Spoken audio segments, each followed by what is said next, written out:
We'll click next on the slide here. Hold on. Can we do? No, don't resize.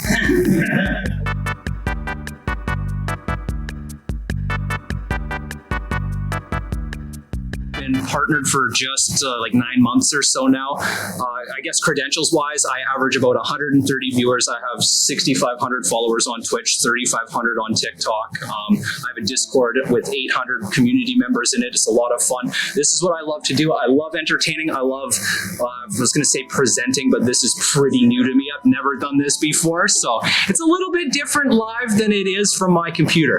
Yeah, so my background and credibility, like I said, I've been streaming full time 3 years now. I love what I do. I'm an entertainer. It's what I believe I'm put on this planet to do. Make people laugh, make people smile, distract them from their day-to-day life problems. Here we are. I'm going to let you in on some secrets as best as I can. Disclaimer, again, this is based on my experience. This is not the right way to do it. There are many right ways. Your best bet, get as much information as you can from as many sources as you can. Distill the information down and make your own call. I'm not going to tell you you're wrong. I'm not going to tell you you're right. Do what works for you. Just jumping right in here. You need to ask yourself your stream, what you want out of streaming. Like, are you doing it as a hobby? Perfect. Keep doing what you're doing. You want to stream for your friends? Perfect. Keep doing what you're doing. This is geared a little bit more towards people who would like to do it full time as a career. That's what I do. So that's what I'm going to try and explain to you guys, steps on how to do it. Basically, what do you want? This is geared towards those who are taking their stream to the next level or want to or are looking at doing that. Twitch is a streaming platform where viewers can interact with the content directly as it's happening. You can monetize it by your viewers gifting subs, subscribing themselves, gifting bits, things like that. You can monetize your stream once you hit the affiliate level. You need like 3 average viewers and 50 followers or something like that. It's fairly easy to hit. You should do that pretty quickly. Why I chose Twitch specifically, there's a great culture between the Twitch chat and the streamers. It's very unique to the internet. It's a very niche website. It works very well for what it is. I can't argue with that. Like YouTube, nobody streams on YouTube unless you get signed in a multi-million-dollar deal. If you want to be a full-time streamer, make money, pay your bills, and do that, you need to be doing it for the right reasons. Pursuing streaming for the wrong reasons, you're not going to get anywhere. If you're thinking you're going to strike the lottery, become the next Ludwig millionaire, and make a lot of money, that's probably not going to happen. I hate to tell you, you need to be realistic with your goals. You need to do entertaining if it's your passion. If you love entertaining people, making good content, absolutely follow your dreams, because that's the only way you're going to be able to push through mentally. There's a lot. I will preface this. I stream. I'm a dog on the internet. I would much rather be cringe than fake, so I try and be my authentic self at all times. It's very important. You're going to get nowhere and spin your wheels if you're trying to present yourself as what you think people want to see you as. Definitely just be yourself at all times. Goal setting. The goal setting, I would say, is the most important thing when you're trying to develop your content and develop a stream. Taking small steps every single day to work towards your final goal is what is going to help you achieve that goal. So just doing a little bit every day, whether that's like, oh, today I thought of this piece of content I can present, or oh, I went and redid my emos. Every single day, take a small step towards your goal, and eventually you will reach your goals. Introspective elements. This is one of the biggest sections that I have here. A lot of streaming is looking at yourself and saying like, hey, this works, or hey, this doesn't work. It's great to emulate other creators. For instance, I watch Ludwig. I'm sure you guys know who Ludwig is. He's a fairly popular streamer. He makes a lot of different types of content other than just playing video games and sitting there chatting. He had a stream where he ran a lie detector on himself and his girlfriend asked him questions, like just very original content ideas. When you emulate a streamer you like, you can yoink and twist their idea, twist it into your own, and then present it yourself. It's a very, very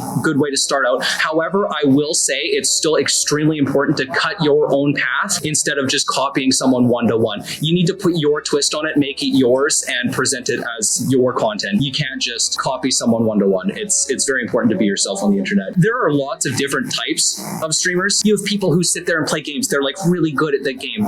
XQC, for example, he'll sit there and absolutely destroy in whatever FPS he's playing. There are many different types of creators that you can fall into, like a comedy, escapism through fantasy, just a distraction. You kind of want to play around and just decide through trial and error what you want to be presenting to your audience. It's kind of a learning journey. Critiquing yourself and being realistic realistic is a very, very important thing too. Say you stream for 5 hours. If you can't sit down and watch that entire 5-hour stream back, you need to shift your content. How can you expect other people to watch it if you're not going to watch it yourself? Make sure that you're creating content that you're proud of, that maybe not necessarily you'd show your mom and dad, because there's no fucking shot I'd do that.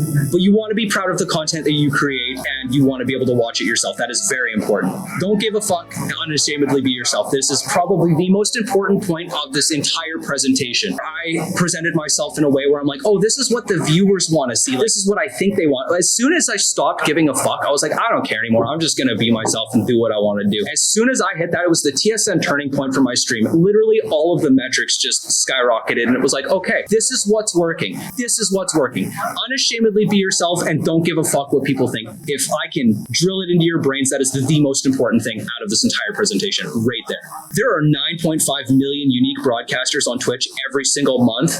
There are 49,000 partnered streamers, and only 10,000 of those 49,000 make a livable wage where you could pay rent, pay your bills, and everything like that. You need to figure out what's going to set you apart on your path between all of these other creators. This metric is if you average 10 viewers or more, you are doing better than 99% of all creators on Twitch. It's not a huge floor that you need to jump past, but you just need to figure like what is going to set you and your content apart from everyone else, because that's the secret. That's your bread and butter. Why would someone watch you over, say, XQC if you guys are occupying the same time slot? Your personality and how you present yourself on stream is also very important. Just kind of your presence, your energy levels. Are you engaging to your audience? Are you providing value for them to be there spending their time watching you? Personally, I exaggerate traits of myself. I'm a pretty calm, reserved person. I do make lewd jokes and stuff, but on stream, I'm pretty like, aha, I'm a dog, you know? A great tool, resource for you to do while streaming, write down things. Like if you watch a video of yourself back and you're like, oh, I'm not smiling enough, or oh, I didn't laugh after that joke that chat made and I read.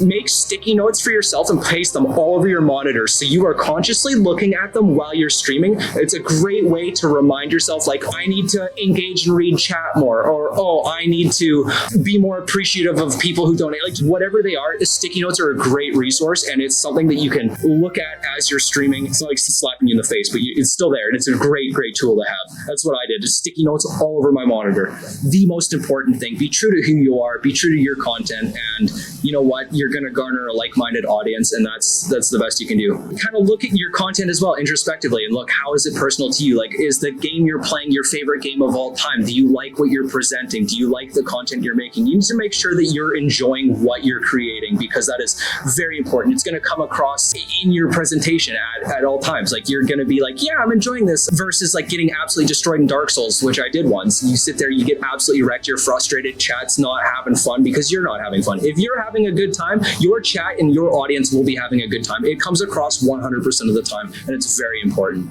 It's also a good idea to always be learning, improving, and growing as an entertainer, as a person, as a streamer. It's always good to just continuously learn as much as you can, grow and adapt. You have to always be learning and growing and progressing. We're moving on to the next section. Hey, self-care and streaming. Work-life balance. And I don't mean like Monday to Friday, oh no, I have no time in the evenings. Work-life balance while streaming is an extremely understated and extremely important thing. If you aren't managing your energy in such a way that you can bring that energy to your stream, it's just not gonna work. Taking the time you need to recharge in the day, not streaming for 12 hours straight, like there are just many ways that you can help yourself and love yourself, and it'll come across in your content because you're not exhausted, you're always on, you're feeling good. It's a very important thing to look at yourself and make sure that you're giving yourself what you need, whether it's conscious or not. I've found in my experience that it is better to cancel a stream than to not be 100% during a stream. Like I stream in the DJ hours. I wake up at midnight, I stream 1 a.m. till 6 a.m. Monday to Friday. Some nights you wake up and you feel like shit. It's like, oh, I don't have the energy to do this. It is always going to be better to cancel the stream, let your community know, say, hey, like, oh, I'm not feeling well, like that's just not a stream tonight. They'll be like, yeah, whatever, no problem, we'll see you tomorrow. more. Like the mentality of it for yourself to take that time and rest rather than push through and be miserable, you're not going to burn out as fast. You're going to feel better, and it is always going to be worth it to take that time for yourself. I have had, when I first started streaming, experiences where it's like, oh, I don't feel good.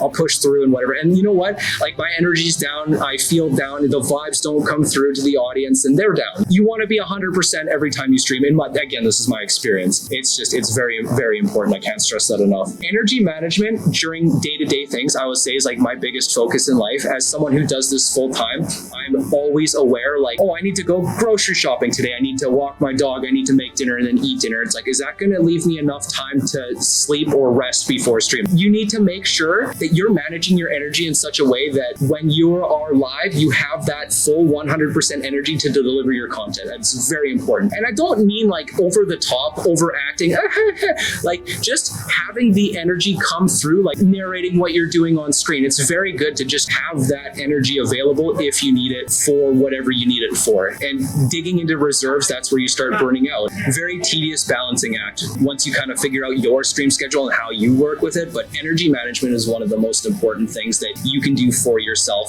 in the self-care department. It's also good to take breaks during streams. Taking a 10-minute break every 4 hours, just throw on a meme video for your chat, go take a shit, go grab a snack, like whatever you need to do. Just take 10 minutes to let yourself decompress and breathe a little bit, and then you can come back freshened. I don't play ads personally on my channel because I fucking hate ads. Yeah, I'll just toss up a YouTube video and then go do whatever I gotta do. Make sure you take breaks. It's very important. Scheduling your stream to avoid burnout. Like I said, I stream Monday to Friday, 1 till 6 a.m. anymore, and I would be slowly declining into a burnout. I've been there before with every job I've ever worked. Schedule your stream because you have the flexibility to do so in order to avoid burnout. It's a very, very important thing. Play around with it, see how much you can do in a week, give it a couple weeks, give it a month, feel it out. If it's too much, pull back. There's no problem in doing that. If you have a nice start time and a nice end time and your chat knows that, they'll be there for you. They're pretty flexible people too. I will say time in streaming does not equal success. If you're like, oh, I gotta do 12-hour streams 7 days a week, grind it out. Those days are gone. 2013, 2014, you could do that and you'd find success just because you're live and the saturation of streamers on the market was so few. These days, if you have a planned content segment that only takes 2 or 3 hours, absolutely only have 2 or 3 hours of a stream. You don't need to sit there and grind it out. It is not doing you any favors whatsoever. You could spend that time making curated content for YouTube. The platform is entirely more discoverable than you sitting in a stream playing Apex for 12 hours on Twitch. It is no longer 2014. You're not going to get there doing that. You got to work hard, work smart, but don't just sit there and grind it out. It's not worth it. Another really important point under the self-care category is you need to have thick skin as a streamer. There aren't, I would say, a lot of trolls that come in and like make fun of you because, oh, you're a furry streamer. It's like, who the fuck cares, dude? Like, are you successful on this platform? No, you're not. It's really important to be able to brush things off. Like, you have a bad chatter that's lowering the vibes, fucking just ban them and move on. Who cares? Hate raids go along with this too. Like, I've been hate raided. I was like, fuck, I unlocked all my VIP slots. Like, thank you. If you let these guys get to you, you're gonna spiral. You have to be able to brush it off and move on. That is very important. Content. Making good content that people want to watch is paramount to any successful streamer, to any successful YouTuber, to any successful TikToker. It is the bread and butter of what content creation is. You need to make good content that people want to watch. If you don't have either one of those parts of the equation, you're not going to have success, whether that's your audience or your content. You need to make good content that people want to watch. And of course, it's very, very subjective. Like, what I think is good content is probably not what you think is good content, is probably not what you think is good content, which kind of ties into finding your own niche of people and your niche of content. It's good to branch out and stream like a variety of things if that's what you want to do. I started out speedrunning. I started out with one game, a very set audience wanting to watch that one game, and I was like, I hate speedrunning, so I transitioned into doing one other thing. Now I stream randomizers. I am a very streamlined one niche person. That's okay. It's not going to work for everyone. It's very subjective to yourself. However, at the end of the day, you still need to make good content that people want to watch because that's the only way they're going to watch it. There are lots lots of different styles of content. You could do like educational, you could do comedy, you could do deep fried, like where it's just a memes 20% of this time. There are streamers who do that, where channel point redeems and it's just memes the entire time. You know what? Some people want to watch that. I don't. Some people do. Game choice. Some games will work better than others. If you are trying to break into Twitch as a streamer, 10 viewers on the directory, you're playing Apex Legends, you'll never get found. There is zero discoverability on Twitch. However, say you're playing a game like Ocarina of Time or Super Mario 64. Well, now that directory, instead of being 40,000 streamers, is only down to like, say, 500. You have much higher rankings on the list to be found. Again, I'm not going to recommend that you do that on Twitch just because discoverability in general is shit, but it is a better choice than, say, Apex. You also need to be wary of what content people are wanting to watch. You guys all know Elden Ring just released. It's the second most streamed category on Twitch today. Just chatting always going to be number one, but there's market saturation. If you're going to go on and stream Elden Ring, sure, you'll get, I'd say, 80% of your community that want to watch it. The 20% are going to want to avoid spoilers, so they're not going to want to watch it. The saturation is just too high at this point, so you are better off streaming, say, Dark Souls 3, where people, oh, well, I'm playing through Dark Souls 3 because Elden Ring came out. Well, now I'm going to go watch Dark Souls 3. Maybe I'll play along with the streamer while I'm watching it. There are conscious choices in your game choice that will help you along the way in being discovered on Twitch, even though that's still a bad idea. Even if your game choice may not be the best, if you're sitting there enjoying what you're streaming, it's not going to matter anyway because it'll come across to your audience. You need to be very wary and very conscious. Like, you need to be enjoying what you're streaming. Otherwise, it's just not going to work. You can't hate what you do. At the end of the day, you are providing an escape for your audience. You schedule yourself for your time slot. You let your community know you're now the TV show. I'm the Skuru show for 6 hours a night. I'm a TV show that people expect to be there. I'm providing an escape from whatever they need escaping from. I'm providing content. I'm trying to farm some laughs, like a little bit of comedy in there. That's what you're doing as an entertainer. You are providing an escape for your audience. You need to make it worth their time that they're choosing to spend with you. Are there any questions or comments at up to this point? Does it matter what time? In the grand scheme of things, if you're streaming North American friendly hours, you might have a little bit higher viewership, but you can build an audience in any time slot. For example, 1 a.m. Pacific, that's a North American degen time. However, I get first thing Europeans, first thing in the morning, and I get evening Australians. Like, no matter what times you're streaming, you can always build an audience. However, I will caveat that with, if you're streaming in North American friendly hours, you have the potential, like your ceiling is a little bit higher just because there are more people active on the platform from North America. That being said, if you are streaming during North American friendly hours, you also have a shit ton more competition. If you're streaming at the same time as XQC, you're not going to pull an XQC viewer into your stream from his because he's live. Whereas if you're doing it, say, a little bit later, a little bit after, the time slot will work out, oh, well, now that viewer's not watching his favorite streamer, he might come watch you. I wouldn't say give it too much thought, but just think about it a little. The most important thing with choosing your time slot is something that works for you personally. When I started streaming, I was living with roommates. We all had our computers in the same room. 1 a.m. was the only time I had the computer room to myself. So that's unfortunately when I built my audience, and that's what I've had to stick to. Like, yeah, I could switch it, but at this point, I'm loyal to them because they're loyal to me, so I won't. Anything else? So your question was what to do if a regular in your channel is bringing the vibes down. Okay, your best bet is just talk to them. Send them a DM, be like, hey, are you okay? And if they're like, oh, like I got this going on, blah, blah, blah. Or if they're just be like, no, what's your problem? Fucking just ban them. Who cares? You reach a point where the amount of bullshit you can take in a day, just you have no patience. I'll give you one chance. If you continue to be an asshole, like, I'm going to ban you. I don't have the patience for stuff like that anymore. And it sucks. Like, I have banned regulars. It's like, oh, like, blah, blah, blah. Oh, you're doing this wrong. You're doing this now. You've changed. And I'm like, okay, maybe I have. You know what? Sometimes that happens. You don't have to be an asshole about it. I've warned you. You've been an asshole. You're gone. You shouldn't be so wary to ban people, even as a smaller streamer. Like, I understand that's a tough thing to do. Like, I have been there. I've been there. We've all started from square zero, right? When you have, say, like under 50 viewers, you don't want to ban them because that's a significant percentage of your viewership. However, if they're bringing the vibes down, it is significantly hurting you more than having that one viewer to count on the number. It's a good thing to provide an escape for your audience. Like I mentioned, that's what you're doing. You are a source of entertainment. You want to bring the best entertainment you can for your audience so that they want to watch you. That's the whole goal as a streamer. You want people to watch you, so in turn, you provide them the content. Asking people to spend hours of their day with you, why would they do that if you're not providing good content? You should also live your life outside of stream. Not everything about your life as a streamer has to revolve around streaming. You need to go outside, you need to live your life, you need to experience things so you have something to talk about while you're streaming. It's very good to say like, hey, I went to Vancouver this weekend, I was at a furry convention, I did this, this, and this, and this. Whereas if you're just so obsessed with streaming and you sit at home and you're like, oh, well, I worked on this overlay this weekend, like who the fuck cares? No one cares. That's not content. No one gives a shit. And except for maybe other streamers, I guess. Go outside, experience things so you have something to talk about on stream. It's very important. Yeah, exactly. Touch grass. That's so important. No, during COVID, I ran out of things to talk about. I'm like, yeah, today I walked my dog and I made spaghetti sauce.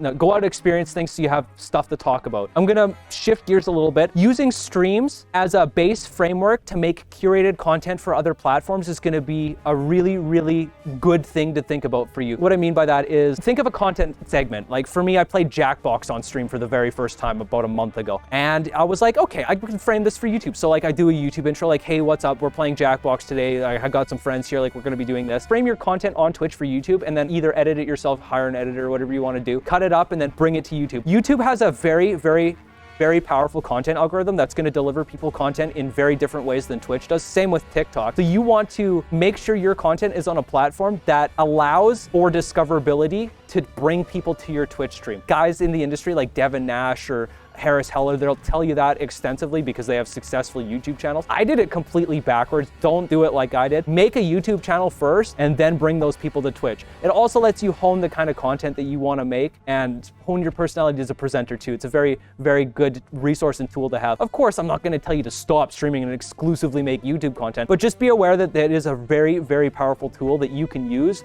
to increase your audience on Twitch, increase the discoverability, help people find your stream and find your content. On Twitch, it is important to carry yourself and use a certain type of language on Twitch, or not use a certain type of language, I should say. You want to be very politically correct. That's first of all the right thing to do, but also Twitch culture is very geared towards that, and it's a very important thing. Like you do see some streamers, one called Nems38, he speedruns Dark Souls. He's very politically incorrect and his chat is toxic. And you know what? I wouldn't want to be a part of that. Just cultivating a good community, you want to exude what you want to see back, and whether that's like, I wouldn't say like toxic positivity because that's also a thing, but you just make sure that you're not dropping R-bombs or you're being inclusive, using people's pronouns if they ask you to use pronouns, like just stuff like that. I'm not gonna preach to you, just be aware that that is a very important thing for a lot of communities on Twitch, and you're not gonna cultivate a very good one if you don't adhere to these standards, I guess. I have a section here on starting soon screens. Starting soon screen, for those who don't know, is basically like before your stream, you toss up a screen that says starting soon with a countdown for 5 minutes. I'm gonna preface this is a personal opinion. I think they're bullshit. I think they're absolutely wasting people's time, and I hate wasting people's time. If you have a set schedule and you're gonna be live at the same time every day, your audience knows that. They're gonna be there on time if they want to be there on time. There is no sense sitting there with a countdown timer for 5 minutes. Like, I can understand if you don't stream at the same time every day, or you have like actual obligations and you have to shift your time. Sure, that is a perfect use case for a starting soon stream. If you're like serious with like a set schedule and things like that, a starting soon stream is only gonna hurt your stream. I don't think I've said that sentence once correctly. I understand this is actually kind of a controversial opinion, but anything, like, again, my opinion, anything you do on a starting soon screen, you can do while live for the first 2 minutes. Just sit there, let chat roll. You're there for chat, they're there for you. If you have a use case that requires it, again, maybe your schedule isn't set, perfect, go for it, do what you gotta do. Streaming schedule, we talked a little bit about this already. Choosing a time slot, working with your time slot, and then being consistent in your time slot if that's something you're able to do. You are a TV show for these people, for your audience. You want to make sure that just like Friends is on Sundays at 4 p.m.,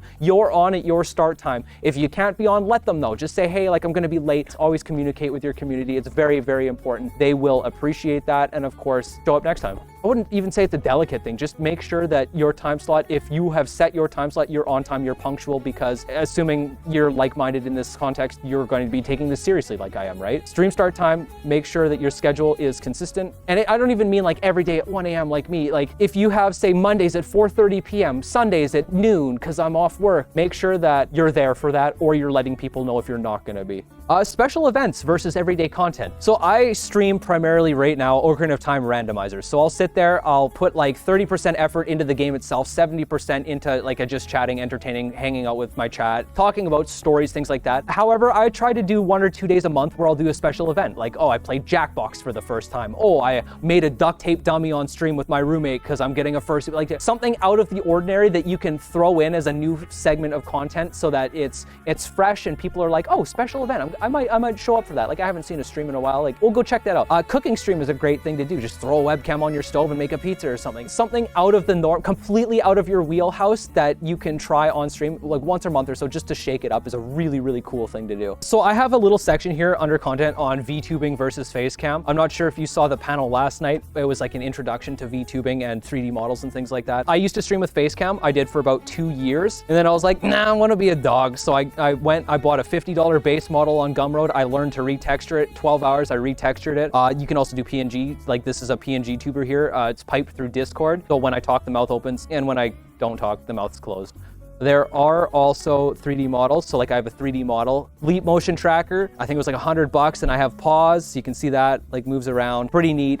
This runs through a webcam, tracks my face. It's good to go. You're gonna have to choose what's right for you. It's not gonna be right for everyone. A face cam's not gonna be right for everyone. A PNG tuber, a 3D model, it's not gonna be right for everyone. You wanna choose what works for you, make that choice, test it out, check it out, see what you like, see what you don't like. On my stream personally, I have 3D model as a primary and then the PNG and a facecam or channel point redeems. I have a program called streamer.plot, which is automatic. It takes the channel points and like flicks stuff in OBS. But yeah, you redeem the channel point, it automatically changes, and then I don't even have to worry about it. It's just something fun, interactive, chat interaction. It's great. I would say VTubing is a great option for furry communities just because at the end of the day, we want to be animal people. So if you can project that, you can embody that, you can personify that, and then people relate well with that too. They're like, oh, there's a dog person on the screen. That's really cool. I relate to that. It's a really, really good tool for chat, like audience engagement. Like, I don't know about you, but showing my face on stream, at first I didn't give a shit. I still don't give a shit, but like I would just much rather be a dog. It's also really good because you can sit there with resting bitch face. Nobody's gonna look at your face and you're good to go. It also lets you kind of hide behind the character, and that helps to get, like, if you're someone who needs to break out of a shell, it helps you break out of a shell, and that's really cool too. I really like that aspect of it. Does anyone have any questions about content or anything that I said? Okay, so I'm gonna repeat it. Your question was, does it have to be gaming or can it just be anything, right? Talking to the audience. Absolutely, you can do whatever the fuck you want. Just because you're streaming on Twitch does not have to be gaming at all. The biggest category on Twitch is the just chatting section, where you'll see people sitting watching YouTube videos with their chat, cooking, constructing a building, doing whatever the fuck you want. You could sit there and just play some background music, which I was also supposed to be doing and never did. Just have a good time, vibe with your chat. You absolutely don't have to be playing video games. As long as you're making engaging and good content, it's subjective, do whatever you want. What's my experience collabing with other streamers? I would say it's good to do maybe once in a while. Like I collab maybe once or twice a month. However, you need to make sure that your content stands alone. It's good to rely on other people for content once in a while, but if your content can't stand alone, like, you should really take a step back, take a look, and just try and refocus, because it's very important that you need to be able to do this on your own, right? I don't want to say that in a snooty, like, oh, do it on your own way. Like, I know personally when I click on a stream and there's like 5 or 6 people and they're all laughing and shouting, like, I don't feel part of it, therefore I don't want to watch that. I would much rather watch someone who's playing a game or doing something one-on-one where they're like reading chat and hanging out with chat. Maybe once in a while, like I said, I do a stream with my friend Jim. We'll do a randomizer and we'll play, like, we'll bounce off each other and entertain in that regard. But as an all the time thing, personally, I would say probably not a great idea. Absolutely once in a while, but just my experience. Of course, your experience is going to be completely different and I could be wrong in your eyes. This is all just very subjective.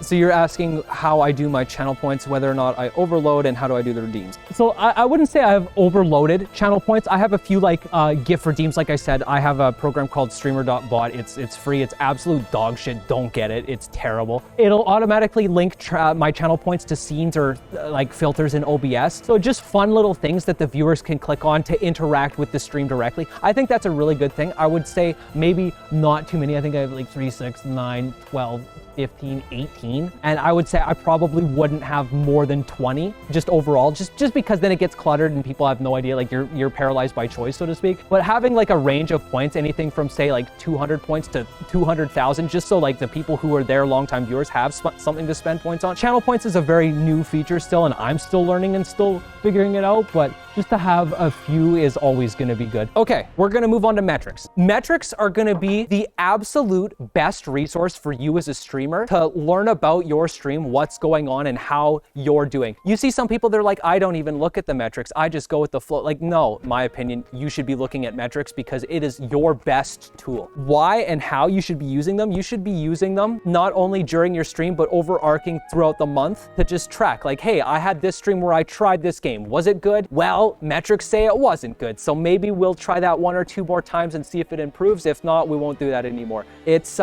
just a really, really good way to get direct feedback as to what you're doing, because you don't really get that from your audience. Like your audience will be like, oh, this is fun, but then your viewership's lower for the segment and you're like, oh, okay, well, obviously it wasn't that fun. Metrics are going to be your best thing. During your stream, your view count, like for me, my view count is direct feedback into how it's going during a stream. If I'm sitting there and like I kind of feel like a little bit drained, a little bit lull, and I drop 50 viewers, I'm like, oh, okay, well, maybe I got to pick her back up. Like it is a direct feedback link into what you're doing at the time. When you're looking at your overall metrics, do not zoom into the day, do not zoom into the week. Make sure you're looking at an entire month, because there's going to be an ebb and flow. There's external factors that you're not going to have any control over, whether that's like a US bank holiday. Have you ever noticed that on Thanksgiving you have lower viewers? Oh, that's because all of your audience are at their family's house eating turkey. It is outside of your control. Just don't worry about it. Make sure that you check in with your metrics, say once a month, to see like, okay, this is going well. And I personally look at my view count during stream because that's something that helps me judge how I'm doing. It's a good tool to decide whether what you're doing content-wise is working or not. Like, yes, you want to stream something you're passionate about, but ideally you'd be passionate about more than 1 or 2 different games, because if something's not working, you need to switch it up. Or you need to switch up how you're presenting it or what content you're making with that medium. Like for me, I love the game Final Fantasy IX. I will never stream Final Fantasy IX because I could not make a story game that heavy entertaining for my audience. And I recognize that and I know that. And like, would I love to stream that game? Absolutely. Am I going to? Absolutely not. I'll play that on my personal time. Yes, you love what you're presenting or what you're streaming, but you also need to make sure, if you want to do this successfully as a career and grow your audience, that you are also playing to your audience and what is considered good content for your audience. A lot of people say like, oh, only stream what you love. And it's like, okay, yes, absolutely. But at the same time, you need to make sure you're being smart about what you're streaming and what you can present. Raids and hosts. I hear a lot of people say like, oh, I got raided. Like, oh, I'm going to extend my stream. Like, you should be acting how you do when you get raided 100% of the time. If that's something that like lifts you up and makes you energetic, that's how you should be 100% of the time. Bring that onus upon yourself to make sure that you're presenting your best content at all times, not just when, oh, more than average people are watching. Consistency in the presentation throughout your entire stream, like managing energy levels. I talked a bit about that earlier. Throughout your entire stream, you should be at your 100% level, because that's what you want to be. Like, act like you got rated every single second of your stream.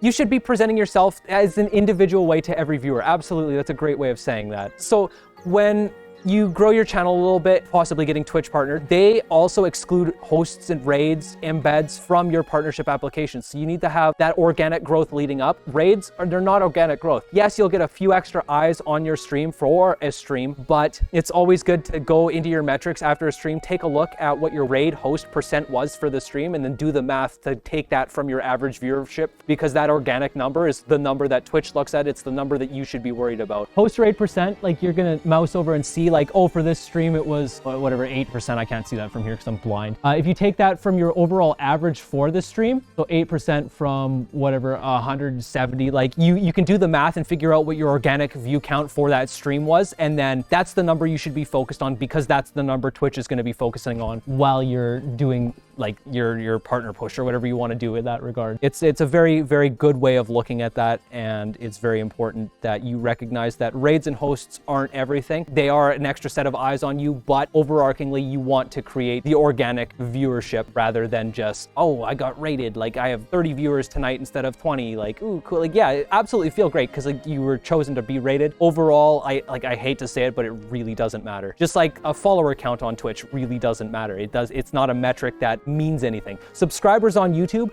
absolutely, because more people are getting pushed your content. Twitch, follower to go live notifications. How often do you get a notification when someone you follow goes live? Kind of buggy, right? Like not super reliable. Followers, raids, like, yeah, it's good numbers to look at, but they don't actually mean a whole lot on Twitch, unfortunately. All right, I think that wraps up our metrics section. Does anyone have any questions about that? What's up?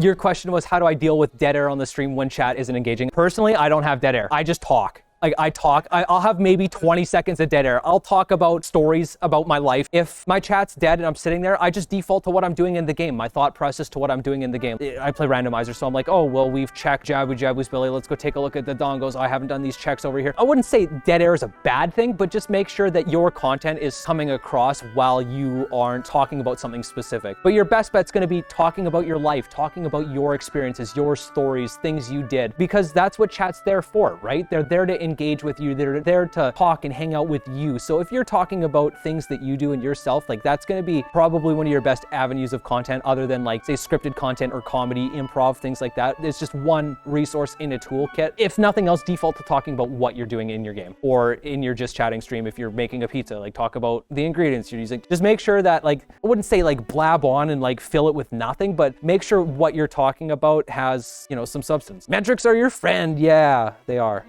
Chat interaction and the importance of not relying on them. Your chat, well, it is the staple of Twitch, interacting with your viewers. Not everyone has an active chat. You and your content need to be standalone. You need to be able to do an entire stream without having a single chat message. It's extremely difficult, don't get me wrong, but we've all started there with a dead chat, right? Your first couple streams, and people start deciding to watch you. Well, why are they watching you? You need to make sure that your content stands alone. You can't rely on chat. Of course, once you do have an active chat, you can lean into them, banter, have fun like that. However, you still need to be able to present yourself and your content without a chat. I'm stressing this and repeating this a lot because it is very important.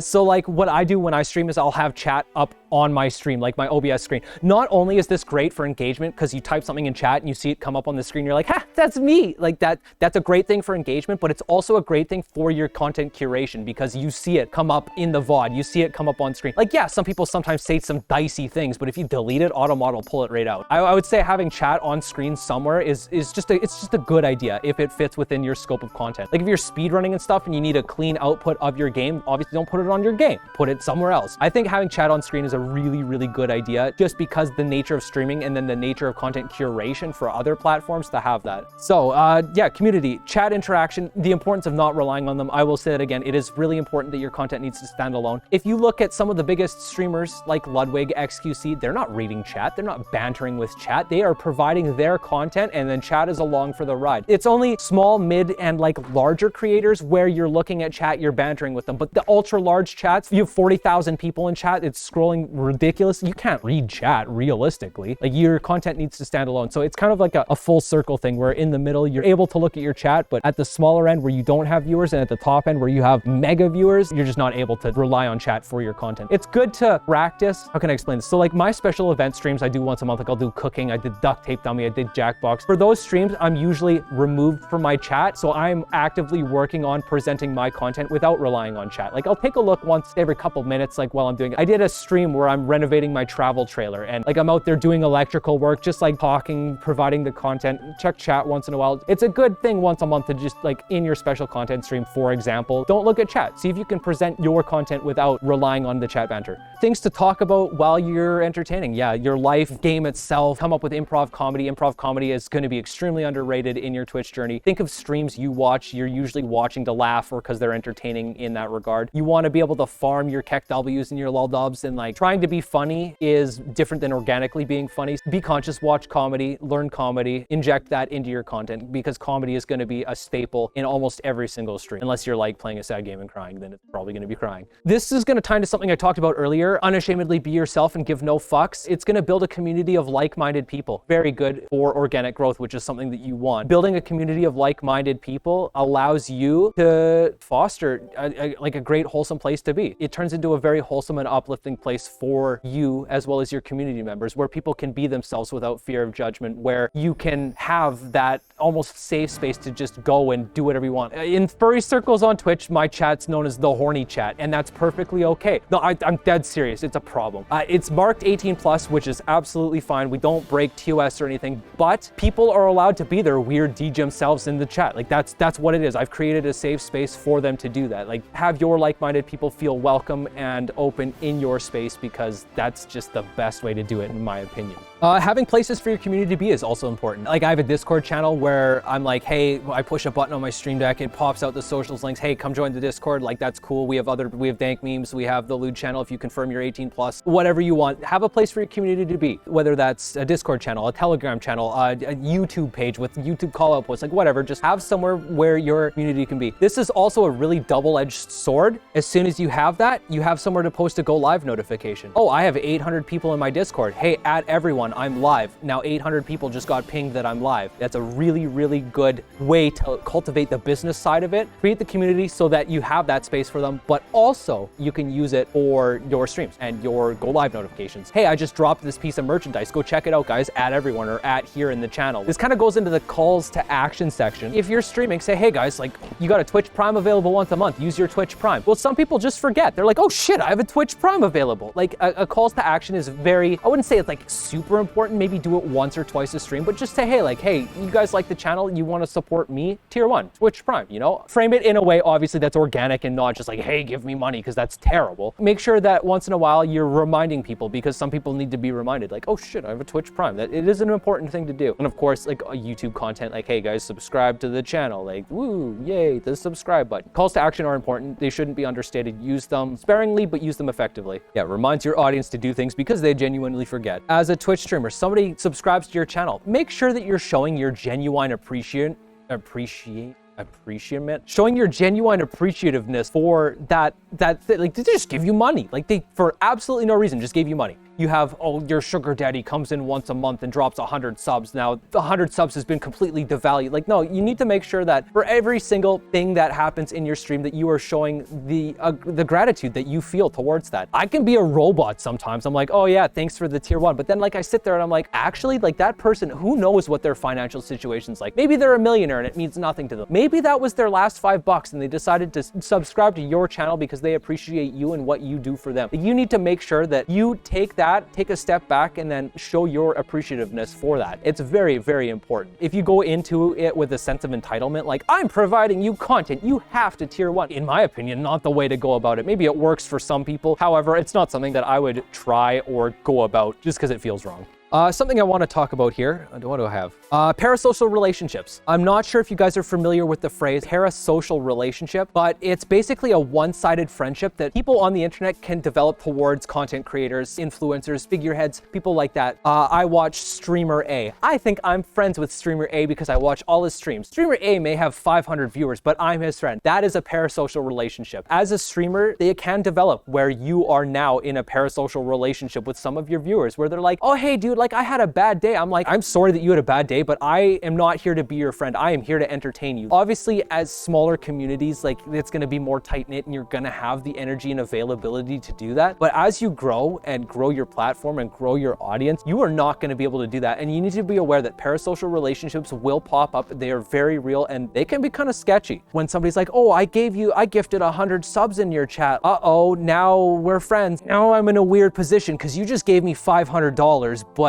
I still don't have the energy to pursue this friendship. That's not what I'm here for. You can get put in some pretty precarious situations due to the parasociality of these relationships. Be aware that they can happen. Make sure that you notice when they do and like try your best to avoid that if that's not a friendship or something you'd like to pursue with that person. It is something to be aware of. Choosing moderator. How do you choose a moderator for your chat? I don't fucking know. I honestly, I don't know. Half my moderators are there to antagonize me and the other half actually like click the button, but they're not. I don't know how to choose mods. Sometimes you get a vibe from someone, you're like, hey, you know what? You seem responsible, I'm gonna mod you. Yeah, that was a mistake. So you're like, okay, well, you're always beaking this one mod. I need you to keep the other mod in check. So I'm gonna mod you. Like, it's just good luck with choosing mods. At the end of the day, make sure you can trust them. That's all it boils down to. If you can't trust your mods, don't get those mods. Growing on other platforms. I've touched on this a little bit, but cultivating an audience on a more discoverable platform and then bringing them to Twitch is going to be your #1 strategy because they are more discoverable. Your content can hit the algorithm. There's no algorithm on Twitch. All you have is the game directory, and you're not going to be at the top of the game directory unless you're, say, a 10K Andy. Creating good content and finding your niche on other platforms is also going to be a really, really good thing. I will say TikTok, unreal content algorithm. If you guys aren't on TikTok with your content making shorts, you need to do that yesterday. I made a TikTok in November, and in 3 weeks, there was like 3,000 followers, and I couldn't believe it. I was like, are you kidding me? And all I did was post clips from my channel. Like I formatted the clips into vertical and put them on TikTok. That algorithm is so powerful that people who watch other furries or other streamers or whatever will get pushed that content and you'll get that exposure. Link to your channel in your TikTok and boom, now you've brought that audience over. You're not gonna see like a 1-to-1, 3,000 followers on TikTok, now I have 3,000 on Twitch, but you're gonna see a couple hundred for sure now discovering your stream because of that content. Same with YouTube. I've hit the YouTube algorithm once or twice with short videos, and you know what? Saw a little bit of an increase in Twitch, a little bit of an increase in viewership. Like, hey, I found you from your YouTube video. Okay, sick, cool, welcome in. It is very important to grow on other platforms and then bring that audience over.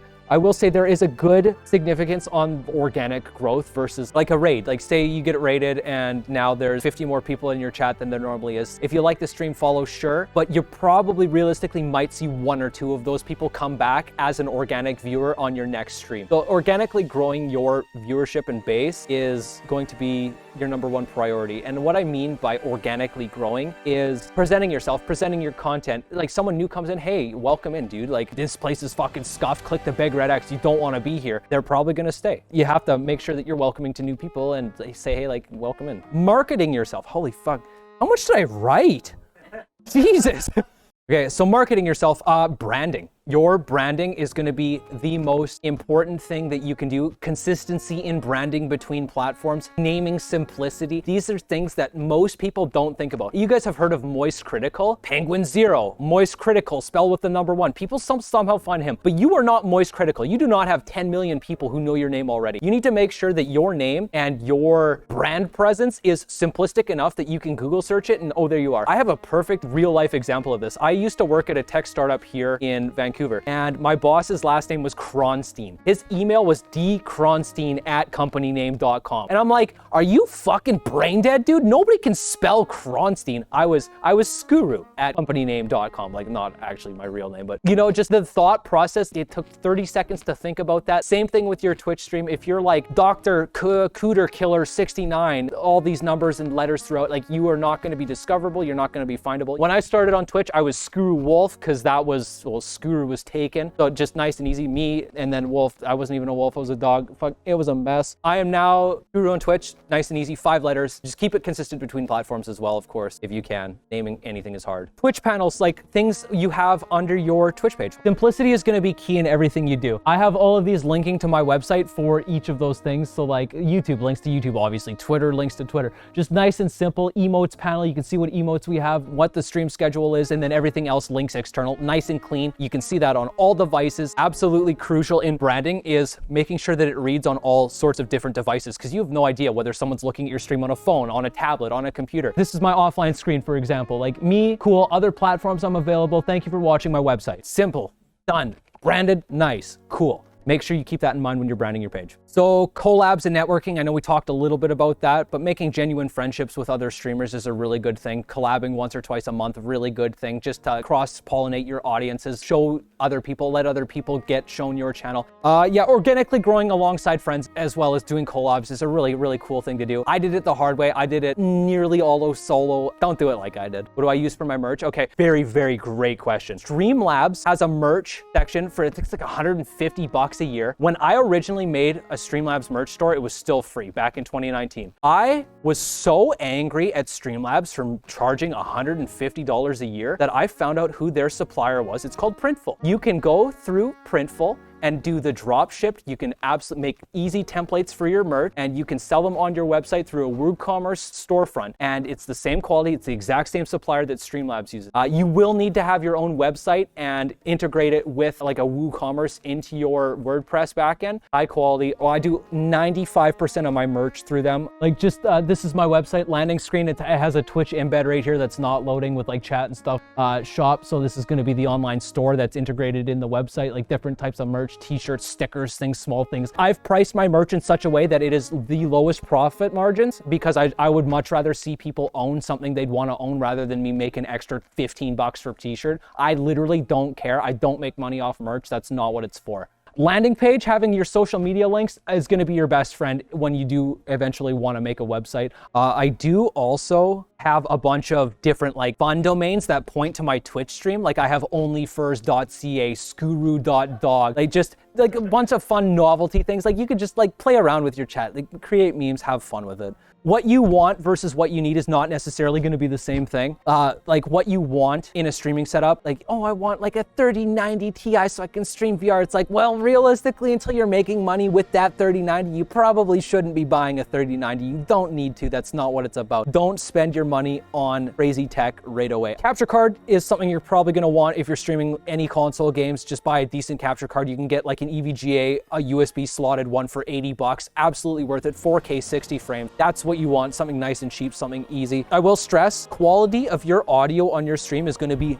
the most important thing to focus on tech-wise. It's not even close. Don't go buy a big-ass DSLR so you have a sick face cam. Like that doesn't matter. You can use a C920 that costs you 70 bucks. Like who the fuck cares? Audio is what you need to care about. It is absolutely imperative. Your first impression of a stream is going to be their voice. You're talking. That's what a stream is. Buy yourself a decent USB mic if you don't have one. And if you're thinking of upgrading, pull the trigger and buy a decent mic. It's going to be worth it 100% of the time, and you can use that in perpetuity forward every single stream. The audio is going to be your most important piece of tech. Get into audiophile tech equipment if you're not already. It's important. You also need a decent computer, like I wouldn't say good, but like decent enough to encode. I use a webcam for my VTubing. I use VC Face and webcam does that perfect. Webcam's also good if you want to stream your face. Again, C920, 80 bucks on Amazon. You don't need a DSLR, you really don't. Internet and bitrate settings. You need to make sure that your bitrate and quality settings are set to your internet. At home, I have gigabit, so I can just max everything out. But if you have a metered connection or don't have that available, you need to make sure you're doing like test streams once a month or so to see where you can edge that bitrate up to, because if you have a low bitrate, like you're not going to be able to see what's going on in the stream when the pictures move. So just make sure that you go on YouTube, follow a tutorial, take a look at your bitrate settings, make sure they're maxed out for your internet connection, that you're pushing the quality as best you can, because that's important for you. Different programs I use VC Face. I use a program called Twitch Integration for Avatars, which is the one that lets people throw shit at me. I can also get like food, just a bunch of different stuff. I had a friend make this. I think you can buy it for $5 on itch.io. It's called TIFA, T-I-F-A, Twitch Integration for Avatars. It's super simplistic, super lightweight, but it runs off of VC Face, so like you need both. I use another program called streamer.bot, which is what integrates my channel points into redeems like OBS scenes, so like, oh, switch between PNG and 3D, like things like that, just simple stuff. That program's miserable though, I'm looking for a better one.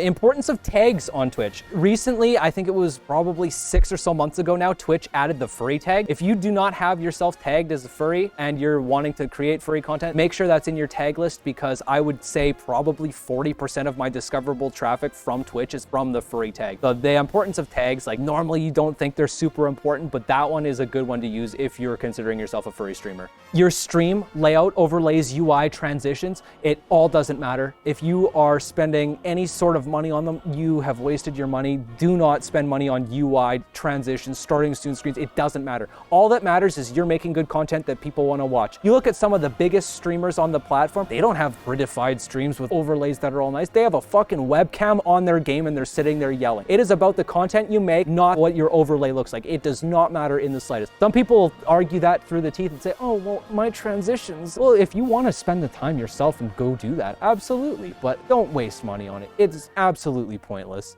Okay, so we're gonna go through a little bit of financials here. You guys obviously wanna take your streams to the next level, so you wanna make money on Twitch, you wanna do it full time. That's fucking awesome. The best way to do that is through subs and bits on Twitch. Subs, you get roughly 50% of the revenue. Bits is 1 cent per bit. You should not expect that from your viewers. If you are creating and providing content, your viewers will wanna do that anyway. They'll give subs, they'll provide the content, don't expect it. The moment you start expecting it, the moment it's not gonna happen and it's not gonna work out. Merchandise is another good way to make a bit of money, like a couple dollars per sale, but that's not what it's there for. Merchandise, word of mouth advertising, and something cool for your viewers. You're a reward. The t-shirt costs $15 to produce. I sell them for $20. That was actually a joke in my chat. They're like, oh, we want a Skuru daki. And I'm like, okay. So I went and commissioned an artist. I produced a Skuru daki. I think I spent like $700 on art, $500 on production. I sold them for $100 a piece. And you know what? People bought them because they're like, hey, this is something cool that I wanted to see in the world. And that's just how it worked. There's a lot of cool ideas in chat that you should recognize as a good opportunity business-wise and then run with. The daki was a perfect one for me. I'm working on a Skuru silicone sculpture right now. That was another thing that people wanted.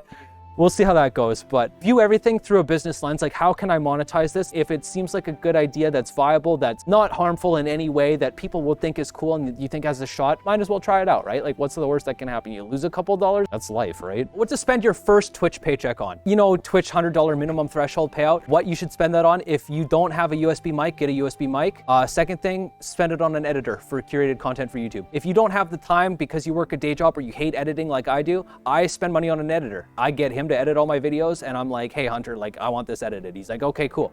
Yeah, so spend your profits on things that you can reinvest back into your business. So editor for curated content. Emotes, I'm not an artist, so I have to commission all my emotes for my viewers. Things that directly impact your viewers are great things to spend money on. Audio, editing, emotes. You don't need scene transitions and overlays. We talked about that. So once you've kind of built your audience, you've trialed and errored it, you've developed yourself as a streamer, you're gonna be applying for partner. That's one of the things that will happen at some point if you work hard enough and you develop yourself and learn.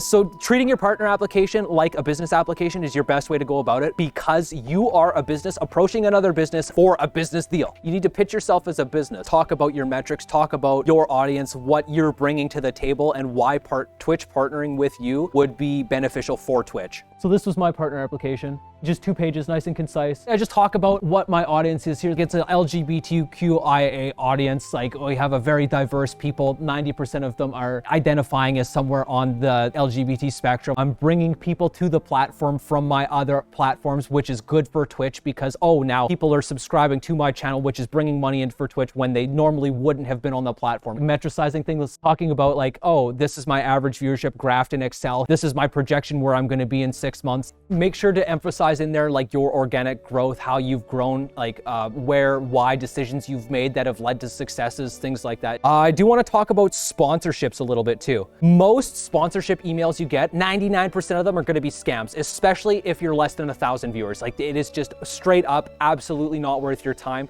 There's been a huge Twitter controversy with there's like a PC building sponsorship where they're like, we'll give you money towards your PC that you build with us if you channel people to our website. And it's like, okay, first of all, that's a little fucking scuffed. Like, no one's gonna do that, but people did, of course. And then they were also like not a great business. But you just need to be aware that there are gonna be a lot of sponsors that start approaching you and they are absolute bullshit. A lot of them are gonna be predatory contracts. Raid Shadow Legends, they keep emailing me. In the fine print, it's like, we own your likeness in perpetuity. And it's like, okay, well, so you just need to make sure if you ever want to go for a sponsorship, look through the entire contract with a fine-tooth comb, because you will find things that are very disturbing disturbing. I actually have a YouTube video talking about that from an email I got a couple years ago. It was just very, very, very sketchy. You need to make sure that if you do decide to go with a sponsorship, you do your back-end research. If it sounds too good to be true, it absolutely is. You need to also take a look at how much your time is worth, whether or not doing a sponsored stream is worth it for you and your audience. Like say World of Tanks is offering you $1,000 to stream their game twice and get 60 signups or whatever. Like, is that worth it for you to shill yourself out to your community that you've cultivated for $1,000? Or will you organically make that $1,000 back just being yourself and streaming normally over the course of however long? You need to make sure that you're weighing these. Like, I personally have not taken any sponsorships. I refuse. I fucking hate ads, so I will not subject my audience to ads. If you're in a position where maybe you're hurting for $1,000 to make rent this month, like absolutely consider it. Make sure that you just weigh your options against what your morals are, I guess, for your chat before you start shilling yourself out. Worthwhile sponsors will be the ones that contact you. Never contact a sponsor because you will not get a good deal. It is not worth it. Do not ever reach out to a sponsor. If it is a worthwhile sponsor, they will reach out to you. That kind of wraps up everything I had here. Are there any questions about anything that I've talked about? Do you guys have any comments? Is there any discussion? We have time for discussion. If I'm gonna play any background music, it's just video game music.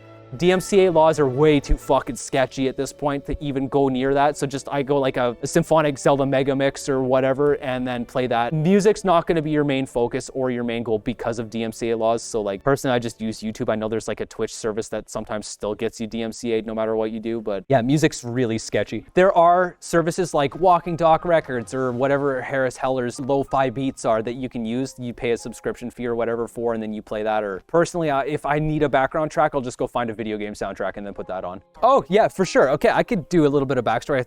I started streaming. I got fired from my old job. I had nothing to do. I had qualified for full severance because I was fired for no reason, and I qualified for EI because I was fired for no reason. I had 10 months. I was like, what am I gonna do? So I spent 6 months of that smoking weed doing absolutely nothing. And then I was like, you know what? I was sitting there watching a speed run and I was like, I could do that. So at January 27th, 2019 was my first stream. And I was like, you know what? I got nothing to do. I'm gonna jump in both feet. Let's do this. Let's send it. Let's see where I can take it. 9 months I was paying my bills. 2 years later, I was partnered. I did have a lull in the middle where I went through like a depressive episode right in COVID. So like, you know, we've all been there. But once I kind of figured it out, caught my stride, it was like, okay, this is working. But I did have a paradigm shift, I would say last April, where I stopped giving a fuck. I spun my wheels for about 11 months where I was averaging like 50 or 60 viewers. And I was kind of like this isn't working. Like something's not working here. And then I like kind of sat back and I was like, I don't care anymore. I'm just gonna fucking stream and like be myself. That was the paradigm shift. I can show you in metrics where I stopped giving a fuck. And this is actually a really cool thing to see.